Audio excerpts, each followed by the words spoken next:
Welcome back to another video of my documentation on how I use Bottango and a microprocessor to animate my Pitdroid.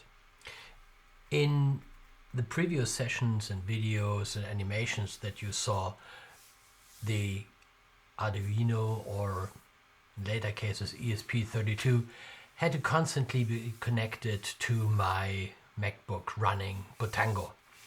Well, that is obviously not an option if you have more than one figure animated or for any other logical reason.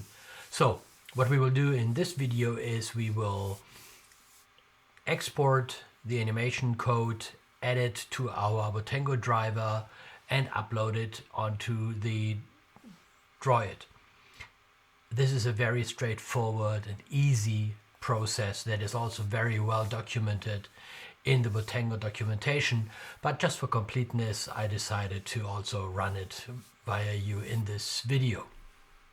We start at the animation view, click export, select the animation that you want, click next, make sure that all actuators are highlighted, click next, and then decide if you want to have the automation start directly or in a loop.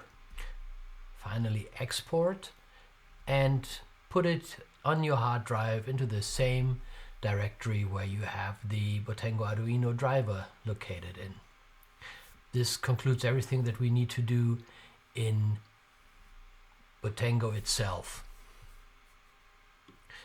Now if you look into the directory, you'll find a few more new files.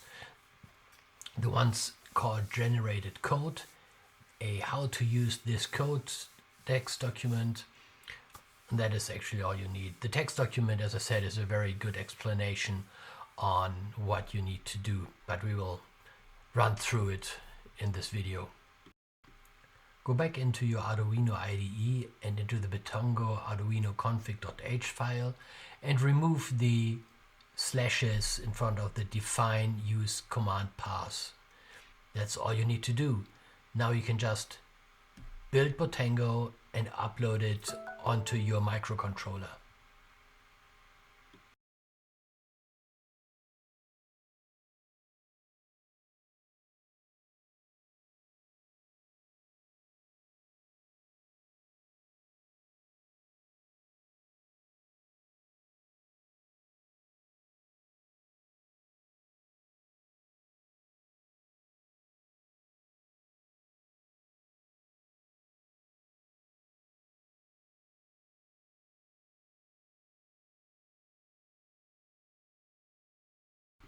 So here we're running into a very nice situation that you might have also seen before. The upload of the newly compiled code didn't work because Arduino IDE couldn't connect to the selected USB port. In this case, it was not because it's wrongly configured in Arduino IDE, but because the Bottango was also running in the background and Bottango had a lock on the serial port, so Arduino IDE couldn't do it. So what we just have to do is stop Bottango and recompile and upload, obviously.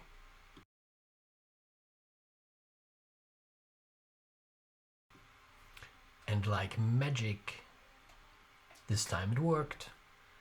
So let's take a look at what the end result looks like and what our robot, animated droid, or whatever figurine you're animating can do.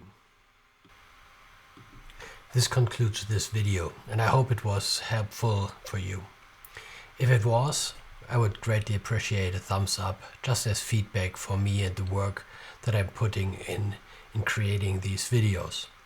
And if you don't want to miss any new releases, please also hit subscribe. I have no intention of making money out of these videos. If, for whatever reason, they should still get monetized, all profits that I will make out of these videos will be donated to an official charity organization. See you at the next video.